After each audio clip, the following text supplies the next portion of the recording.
Pueblo dominicano, me dirijo a ustedes esta noche porque estoy consciente que debido a las tensiones suscitadas por el intento de reformar la Constitución de la República con el propósito de hacer posible la reelección presidencial, hay mucha intranquilidad y nerviosismo en distintos sectores de la vida nacional y mucha angustia y ansiedad dentro de las filas del Partido de la Liberación Dominicana.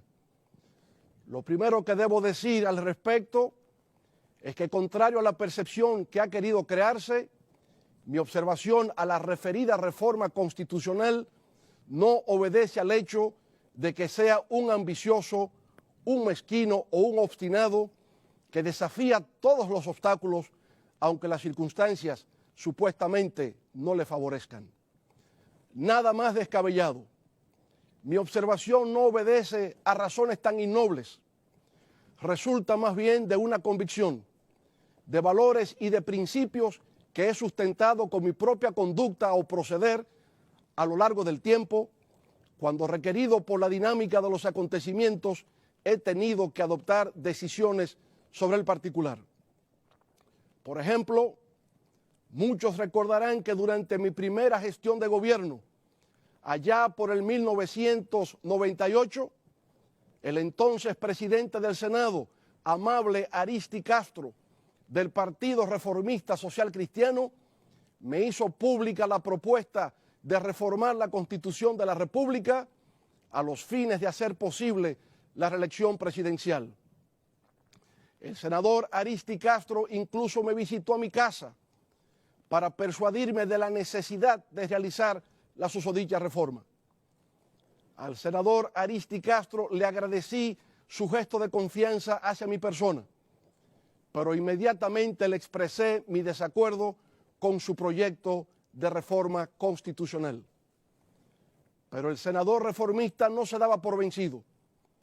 Poco tiempo después volvió, pero esta vez acompañado del doctor Donald Reed Cabral, quien también se sumó a la causa de la necesidad de la reforma del texto sustantivo de la nación.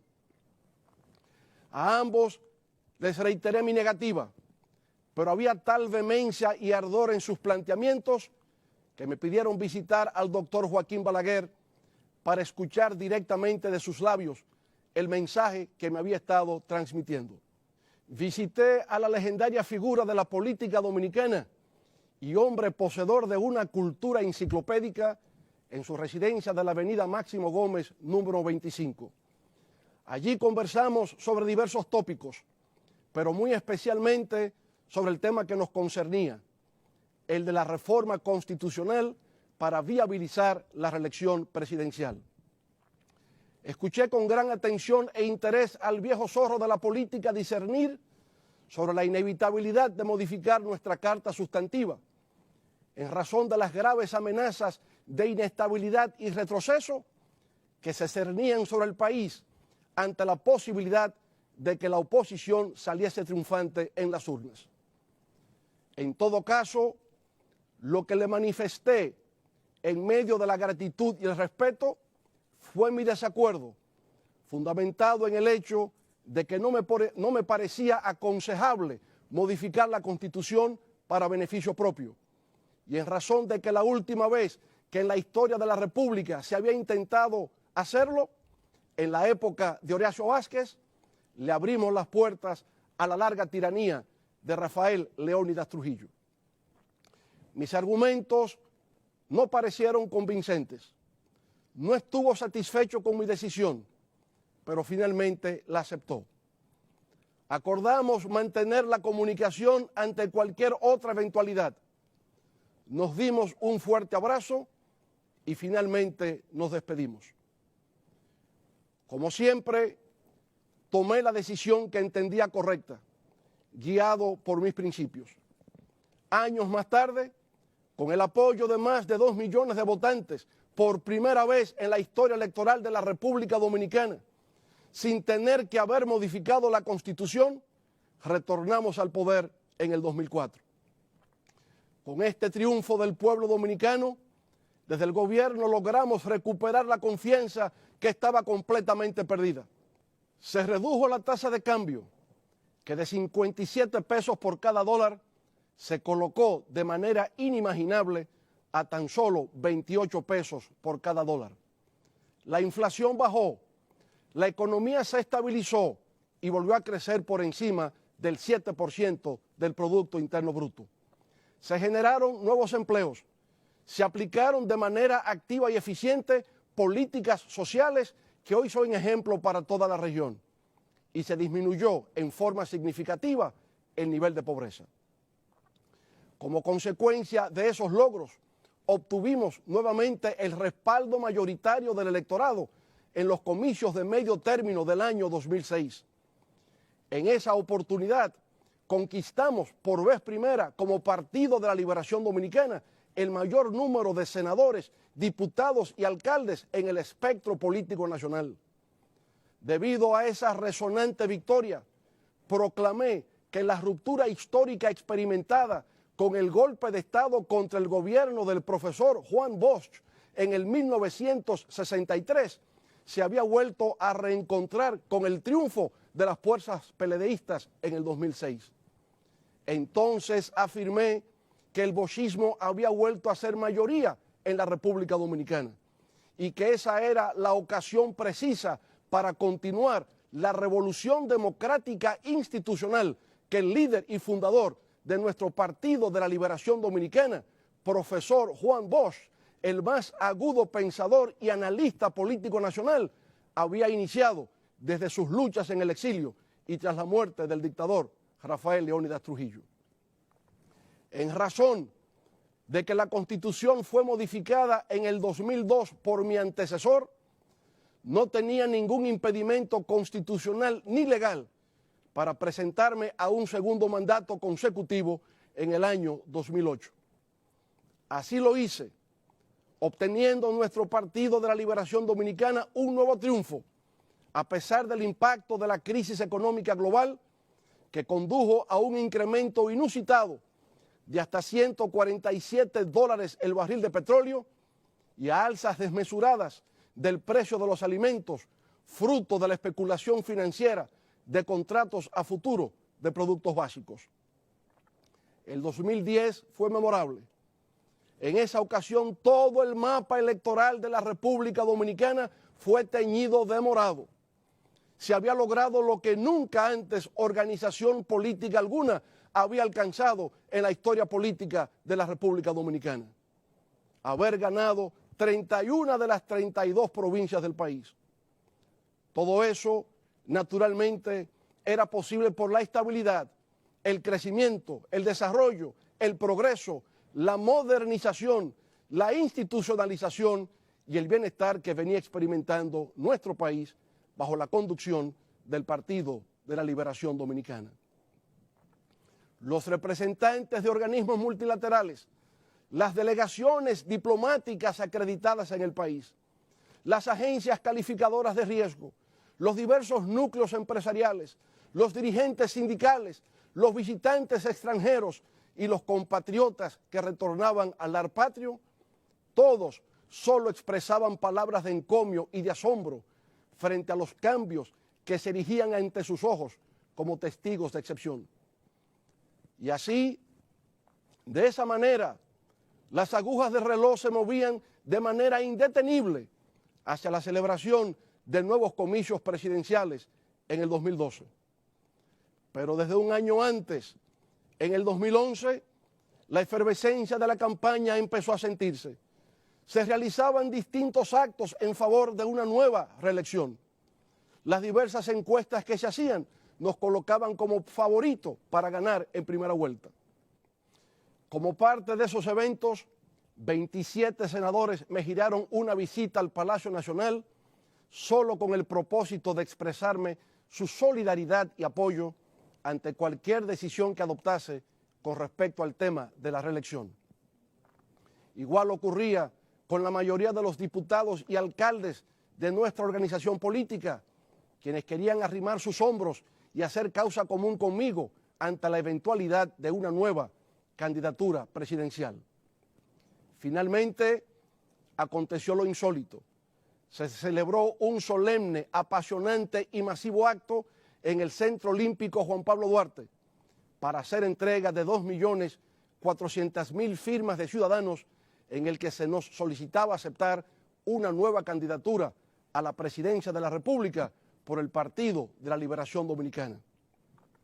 A pesar de todo el apoyo manifestado, de los grandes encuentros realizados y de todos los testimonios de respaldo, lo que hice fue pronunciar un discurso en el que expresé mi preocupación en el sentido de que si intentase responder positivamente a las peticiones de diversos sectores en favor de una nueva candidatura presidencial en el año 2012, se estaría reproduciendo una antigua y rechazada práctica histórica nacional de pretender perpetuarse en el poder. No es esta la primera vez que lo digo. Eso lo expresé en el 2011, cuando tenía un respaldo abrumador dentro y fuera de nuestro partido y cuando todas las encuestas señalaban que ganaría en primera vuelta con porcentajes parecidos a los de elecciones anteriores. A pesar de todo eso, no cambié la Constitución para reelegirme. No lo hice en el 1998, cuando me pedían a voz en cuello que me amarrara los pantalones. Ni lo hice en el 2011, cuando no claudiqué ni ante el reclamo de las multitudes, ni ante los números de las encuestas. La razón era muy sencilla. No lo hice por mi profundo respeto por la Constitución de la República y por mi inocultable temor de que la democracia, por la que tanta sangre se ha derramado, fuera a sucumbir una vez más. En el 2012 hice lo que me correspondía hacer, tanto por mi condición de presidente del Partido de la Liberación Dominicana, como por lo que me dictaba mi propia conciencia, que era apoyar en cuerpo y alma a nuestro candidato presidencial, compañero Danilo Medina, a los fines de que pudiera coronar con éxito sus aspiraciones de subir las escalinatas del Palacio Nacional. Nuestro candidato estaba 25 puntos por debajo en las encuestas, pero decidimos trabajar unidos, como corresponde siempre dentro del Partido de la Liberación Dominicana. Creamos 3 frentes de batalla, recorrimos todo el territorio nacional, concitamos una vez más el apoyo nacional y volvimos a ganar en primera vuelta. Sé que en determinados círculos de opinión se sostiene el argumento de que el propósito de la reforma a la Constitución del 2010 fue el de rehabilitar mis posibilidades de retorno al poder. Nada más incierto. La reforma constitucional del 2010 no se hizo con esa finalidad. Al revés, esa fue una reforma integral, pactada con todos los sectores de la vida nacional, mediante un mecanismo de consulta popular, como no se había hecho nunca en la historia nacional, que abarcó la casi totalidad de la Carta Sustantiva, motivo por el cual muchos abogaban que se hiciese bajo la forma de una asamblea constituyente. En lo concerniente al actual sistema de elección presidencial, no fue mi criterio el que prevaleció, fue el de otras fuerzas que consideraron que era más adecuado volver al modelo alternativo de la Constitución del 1994 que continuar con el mecanismo impuesto en la reforma del 2002. Pero mi desapego y desinterés por ocupar cargos no proviene únicamente de haber desestimado en 2 ocasiones reformar la Constitución para reelegirme. Eso viene de muchos años atrás, cuando, por ejemplo, en el 1986 fui escogido como diputado por el Distrito Nacional y a pesar de haber sido despojado injustamente de esa elección, no presenté un solo motivo de agravio ante las autoridades de nuestro partido. Lo mismo volvió a ocurrir en el 1990. En esa ocasión se me pidió, nueva vez, abandonar la boleta como eventual candidato a diputado por el Distrito Nacional, porque supuestamente se tenía previsto que ocuparía la función de canciller de la República en el caso hipotético de un triunfo en las urnas.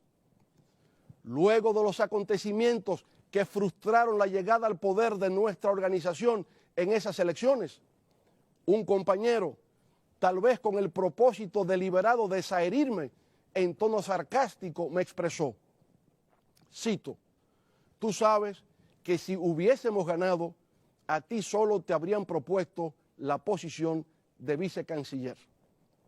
Mi respuesta le sorprendió. Solo atiné a decirle, pero es que como vicecanciller todavía habría sido demasiado para mí. Posteriormente, en el 1993, cuando se me sugería para ser candidato a la vicepresidencia para las elecciones del año siguiente, en 1994, decliné amigablemente la propuesta y hasta propuse quién sería el compañero más idóneo para tan alta distinción.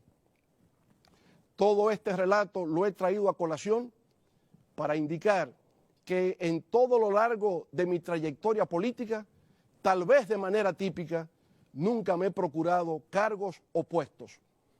Los que se han conquistado a lo largo de los años han sido sobre la base del reconocimiento espontáneo y generoso de núcleos de amigos y compañeros que simplemente han confiado en mí y han creído ver en mi persona determinadas cualidades que les atraen y les simpatizan.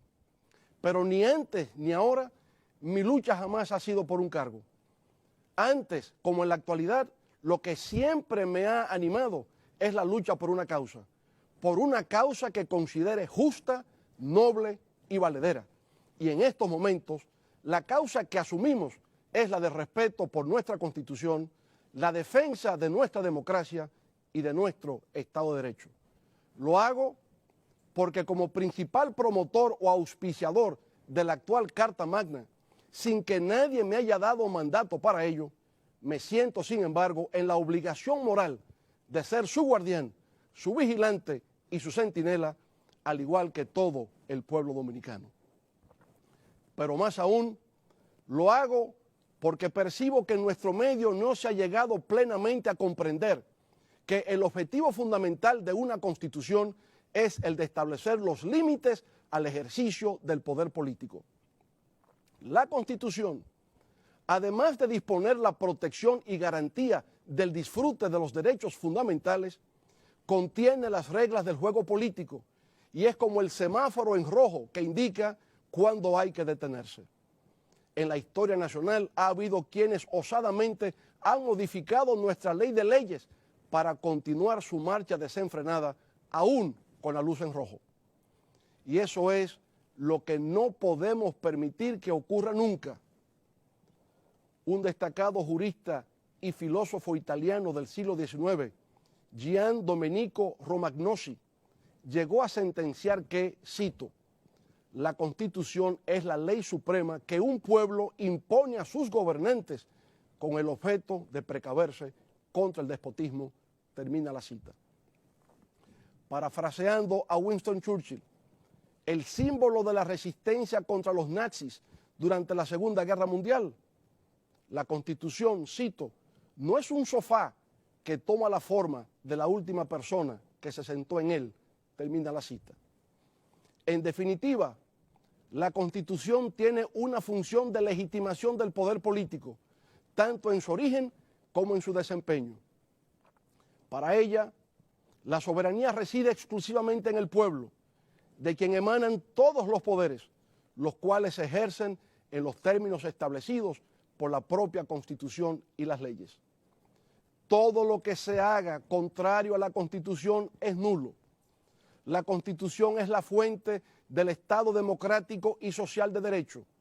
Es la garantía del respeto a la dignidad de las personas, del derecho a la vida, a la libertad de expresión, a la integridad personal, a la libertad de conciencia y cultos, del derecho al honor, a la educación, a la salud y al trabajo. Hace exactamente 50 años, el pueblo dominicano se levantó en armas en la gloriosa gesta heroica del 24 de abril de 1965, exigiendo el restablecimiento de la Constitución de la República, que había sido vilmente conculcada, infringida y quebrantada por los autores de la sonada militar de septiembre de 1963, que puso fin de manera abrupta al primer ensayo democrático post-dictadura de Trujillo, encabezado por ese gran maestro de la política y la literatura, el profesor Juan Bosch.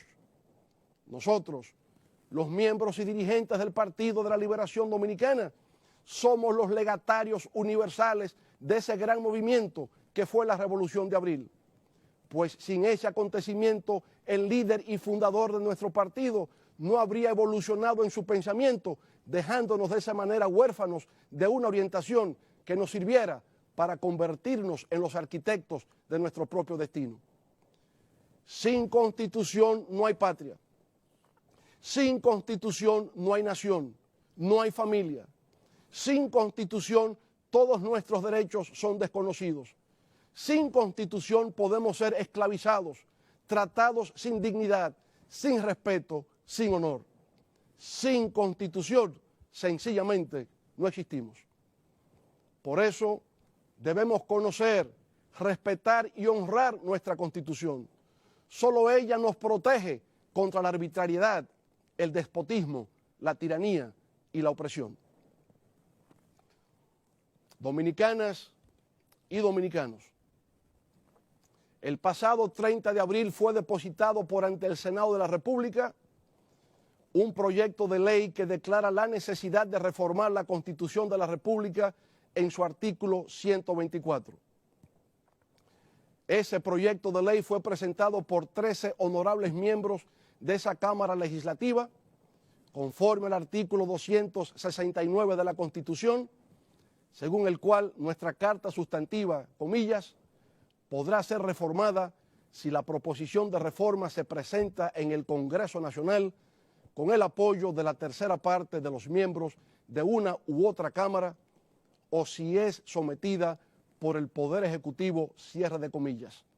El objetivo del proyecto de ley, como acaba de indicarse, es el de reformar el artículo 124 de la Constitución que dice así, citamos, el Poder Ejecutivo se ejerce por él o la Presidenta de la República, quien será elegido cada 4 años por voto directo y no podrá ser electo para el período constitucional siguiente.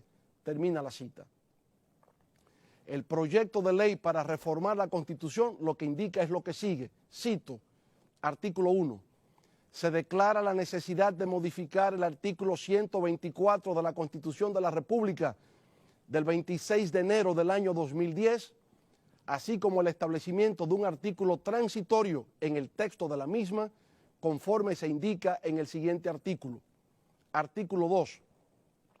La presente reforma tiene por objeto a. Permitir que el presidente de la República disponga del derecho de poder optar por un segundo y único periodo constitucional consecutivo, no pudiendo postularse jamás al mismo cargo. B.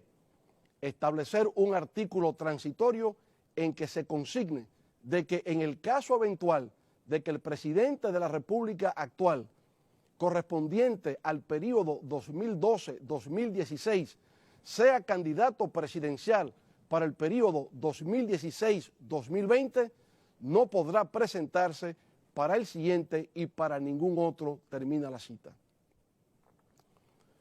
Como ha podido constatarse, el objetivo de la reforma constitucional es el de hacer posible la reelección presidencial para un segundo periodo consecutivo y que luego no pueda postularse jamás. Como he expuesto de manera consistente, estando en el poder o fuera de él, siempre he estado de acuerdo con la reelección presidencial como figura jurídica, porque en realidad 4 años resultan pocos para un gobierno que está realizando una buena labor. Por eso, en el caso de que así lo contemple la Constitución, al momento de iniciarse el mandato presidencial, como fue mi caso en el 2008, lo ideal es que el pueblo decida en las urnas y que el representante del Poder Ejecutivo pueda tener la oportunidad de reelegirse para un segundo periodo consecutivo. Ese es el modelo norteamericano, que empezó como costumbre cuando luego de haber agotado 2 periodos consecutivos de 4 años, George Washington, el primer presidente no solo de los Estados Unidos, sino del mundo, pasó a retiro.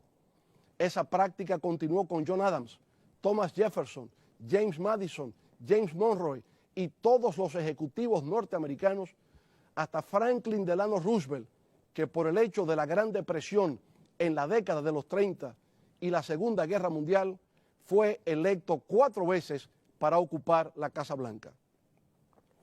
Fue después de Roosevelt, en la enmienda número 22 de la Constitución de los Estados Unidos, ratificada el 27 de febrero de 1951, que vino a instituirse por vía constitucional de solo 2 períodos presidenciales y nada más. Pero ni siquiera en nuestra propia región de América Latina y el Caribe, ese sistema norteamericano tiene carácter de validez universal. En México, por ejemplo, es un solo periodo de 6 años, llamado sexenio. En Colombia, después del presidente Álvaro Uribe, 2 períodos de 4 años. Igual en Argentina. En Brasil son 2 períodos consecutivos, brincar el tercero y poder volver. En Chile y Uruguay es igual que aquí, en la República Dominicana. Un periodo sí y otro no. En Venezuela es indefinido. En resumen, lo que quiero hacer significar es que no existe un modelo o patrón único de agotamiento de periodos presidenciales aceptado de igual manera por todos. Por tanto, no es válida la idea de que la reelección presidencial por su propia naturaleza es mala. No es así. Si hubiese tenido esa creencia, no habría sido candidato a la reelección en el 2008 para un segundo periodo consecutivo. El debate actual, más bien, gira en torno a si es apropiado, si es correcto modificar la Constitución con el único propósito de hacer posible la reelección presidencial. Por mi trayectoria personal, ya se sabe que no soy partidario de ese tipo de acción. Me inclinaría por el criterio de realizar esa modificación cuando recaiga en un momento que no beneficie al incumbente, esto es, al presidente de turno, para de esa manera no resquebrajar la institucionalidad. Más aún, considero que en caso de trascendencia tal como el de una modificación a la Carta Magna, que involucra el interés de la nación, la fórmula más adecuada y eficaz para salir hacia adelante es mediante el diálogo, la construcción de consensos y de unificación de criterios, tanto dentro del propio partido como en toda la sociedad dominicana. Así se hizo con la reforma constitucional del 2010, en la que las distintas organizaciones cívicas del país fueron invitadas a participar de una consulta popular, en la cual expresaron sus propuestas sobre cómo debía quedar organizado el Estado dominicano del siglo XXI. En adición al mecanismo de las consultas populares, se creó una comisión de 15 juristas expertos en derecho constitucional que contribuyeron con el diseño técnico jurídico final de las propuestas. De esa manera, en comunicación constante con todas las fuerzas vivas de la nación, en forma abierta y democrática, se realizó la más profunda y progresista reforma constitucional en nuestro país después de la histórica y emblemática del año 1963. En síntesis, aunque desde mi perspectiva no es lo más idóneo ni es lo más apropiado, tampoco es que una constitución no pueda modificarse para hacer posible un segundo mandato presidencial consecutivo. Desde el punto de vista jurídico, se puede. Lo que ocurre es que tiene que hacerse respetando el procedimiento consagrado en la propia Constitución. En ese aspecto, me preocupa que en el debate que ha surgido para modificar nuestra Carta Sustantiva, se quiera desconocer que la ley que convoca a la Asamblea Nacional Revisora sea una ley orgánica, la cual por consiguiente requiere de la aprobación de las 2/3 partes de los presentes, tanto del Senado como de la Cámara de Diputados. Se comprende que si para someter dicho proyecto de ley se requiere que no sea un solo senador o un solo diputado, sino una 1/3 parte de los miembros del Senado o una tercera parte de los miembros de la Cámara de Diputados, es porque se trata de algo no ordinario, sino de algo especial.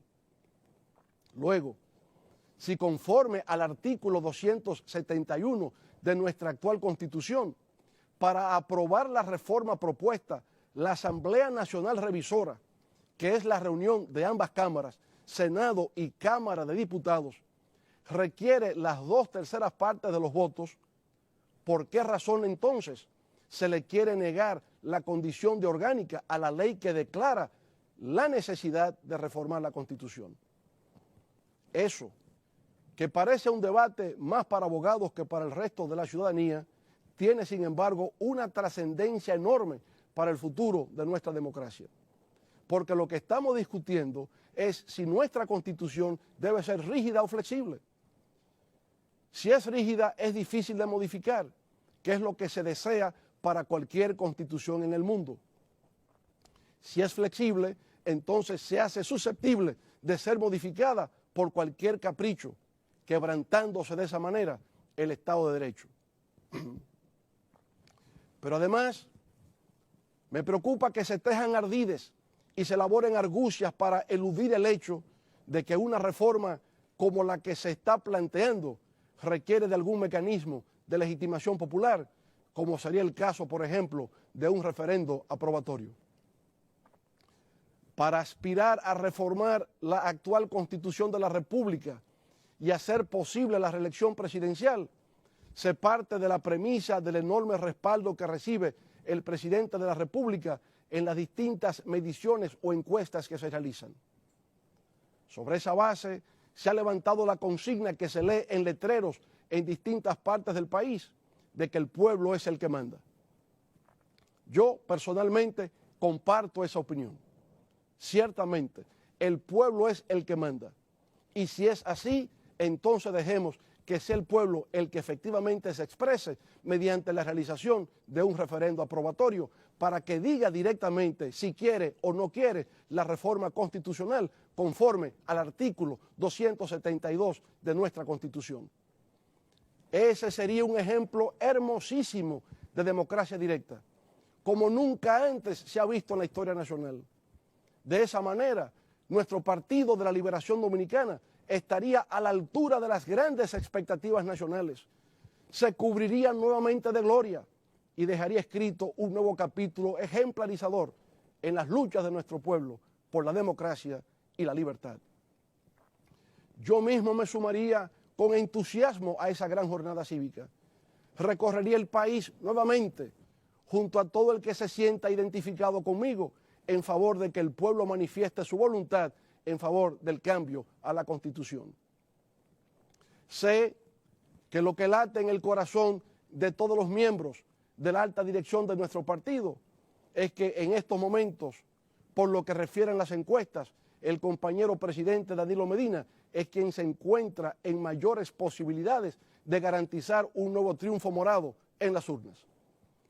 Si la Constitución permitiera la reelección presidencial, como ocurría en el año 2008, todo sería muy fácil.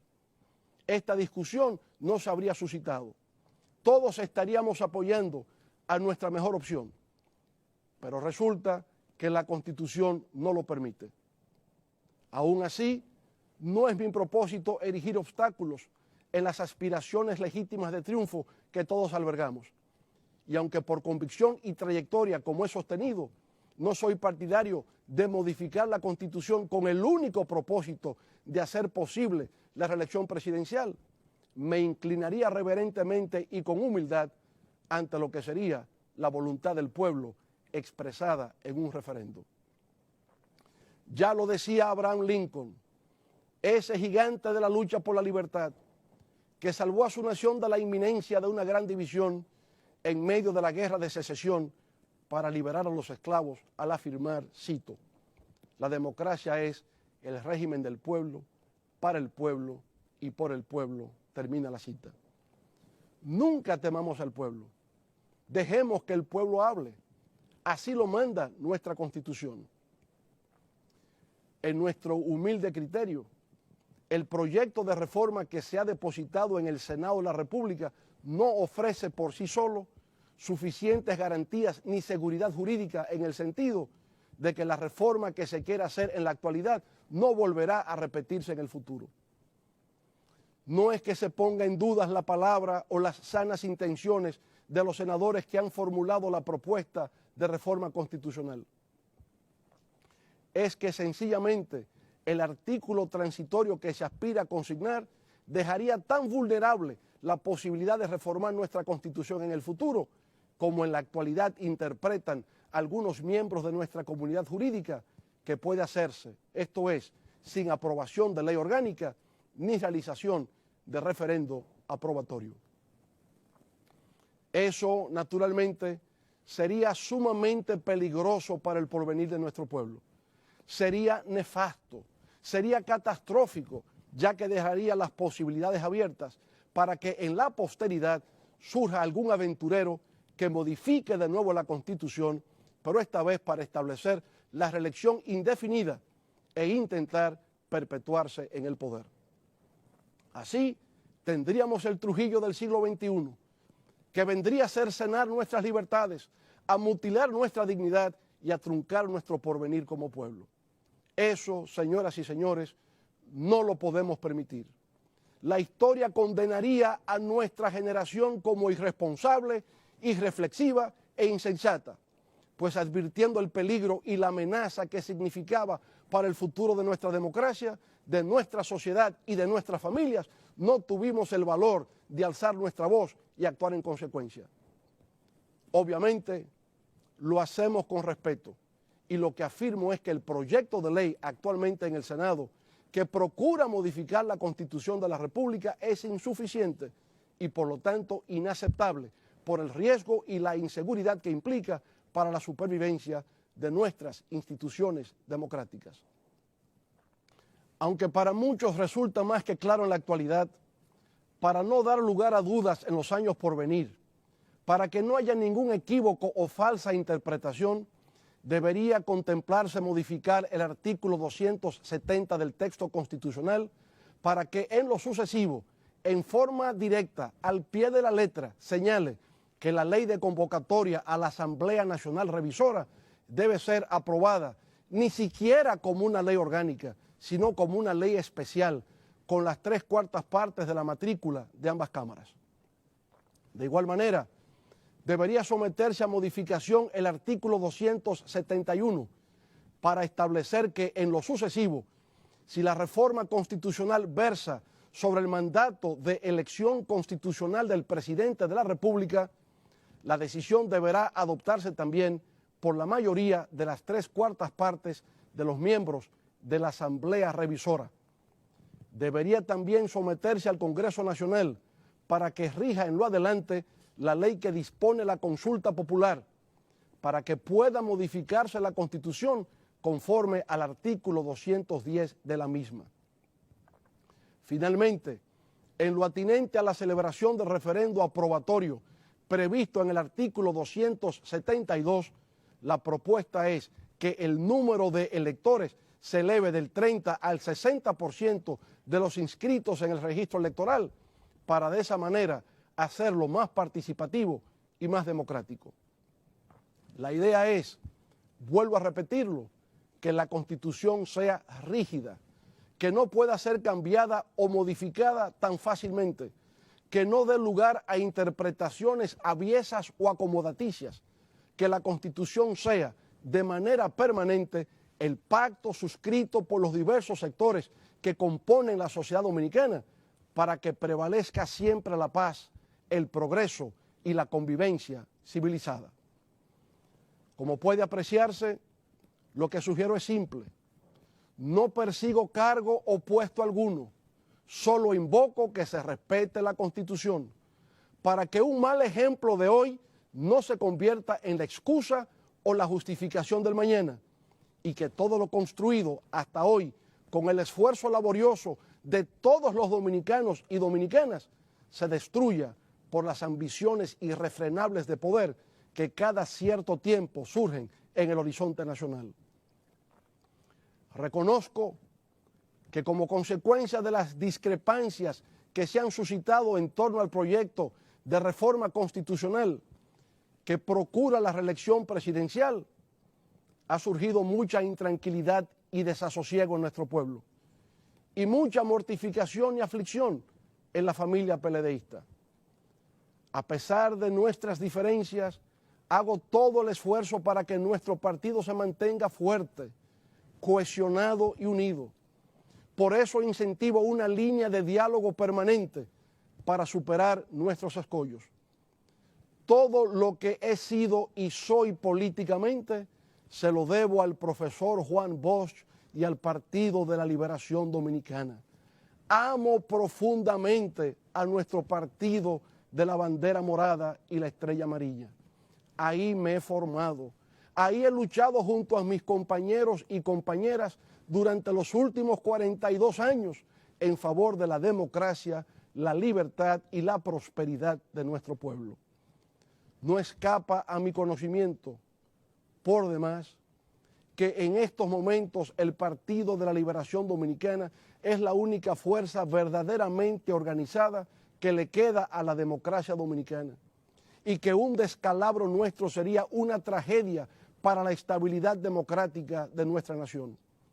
Por tanto, puedo asegurar que por la sensatez que nos caracteriza, por nuestro sentido de responsabilidad, por nuestra visión de la historia, por nuestro compromiso con el futuro y por nuestra deuda imperecedera con nuestro maestro y guía, el profesor Juan Bosch, nuestro Partido de la Liberación Dominicana superará este trance y saldrá más fuerte y vigoroso que antes, más unido y más compacto, coronándose con nuevas victorias en beneficio del pueblo dominicano. En cuanto a mí respecta, sé que desde que culminó mi última gestión de gobierno en el 2012, he estado en el ojo del huracán de intereses en conflicto y ambiciones desmedidas de poder que han procurado hacer mi voz irrelevante en el escenario político nacional.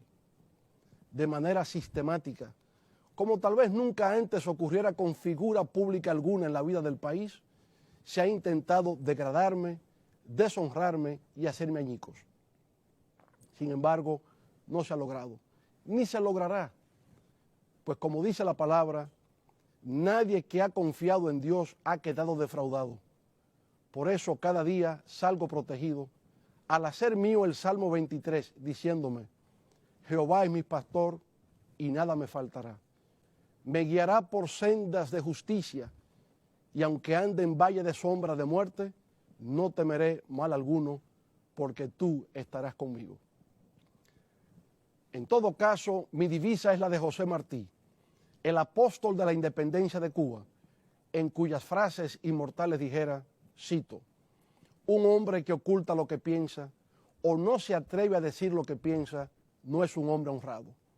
Un hombre que se conforma con obedecer a leyes injustas y permite que pisen el país en que nació los hombres que se lo maltratan, no es un hombre honrado. Hay hombres que viven contentos aunque vivan sin decoro.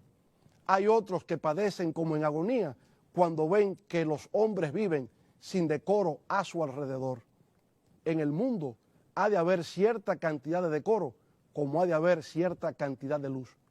Cuando hay muchos hombres sin decoro, hay siempre otros que tienen en sí el decoro de muchos hombres. Esos son los que se rebelan con fuerza terrible contra los que les roban a los pueblos su libertad, que es robarles a los hombres su decoro.